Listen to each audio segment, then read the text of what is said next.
میں اپنے مزدوروں کو آج صرف یہ کہنا چاہتا ہوں کہ میرا جو تصور ہے پاکستان کا وہ ہے فلاحی ریاست. فلاحی ریاست کا مطلب یہ ہے کہ جو بنیادی ضروریات ہیں، جو لوگوں کی، ہمارے غریب، کمزور، مزدور، کسان، اس طبقے کی جو بنیادی ضروریات ہے وہ انشاءاللہ ریاست پوری کرے گی. اور ہماری پوری کوشش یہ ہے کہ جس طرح ہم ہیلتھ کارڈ لے کے آئے ہیں، آگے ہم نے ایجوکیشن کارڈ لے کے آنا ہے. اور ایجوکیشن کارڈ کیا ہوگا کہ بچے جا کے ان کو کارڈ ملے گا، وہ پھر جا کے کسی بھی اسکول میں جا کے تعلیم حاصل کر سکتے ہیں.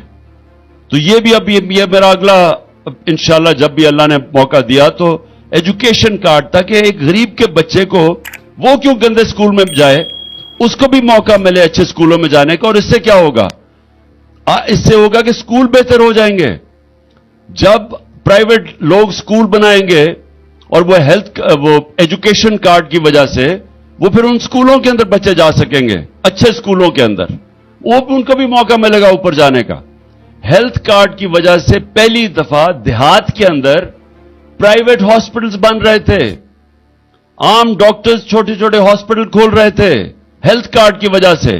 عموماً وہ دیہاتوں میں نہیں جاتے کیونکہ وہاں لوگوں کے پاس پیسہ نہیں ہوتا، گورنمنٹ ہاسپٹل میں ڈاکٹرز نہیں ملتے. آپ چلے جائیں دیہاتوں کے اندر، ڈسٹرکٹس میں، وہاں گورنمنٹ ہاسپٹل میں ڈاکٹر نہیں ملتے. تو ہیلتھ کارڈ کی وجہ سے پرائیویٹ سیکٹر جا رہا تھا وہاں. اور وہ انشاءاللہ جب بھی اللہ نے موقع دیا تو ہم تعلیم اور صحت دونوں میں خاص طور پر مزدوروں کا فائدہ یہ ہوگا کہ ان کو کم از کم اپنے بچوں کی تعلیم بھی اچھی ان کو مل جائے گی. ان کو فکر نہیں ہوگی کہ اگر پیسہ نہیں ہوگا تو ان کو اچھی تعلیم نہیں مل سکتی.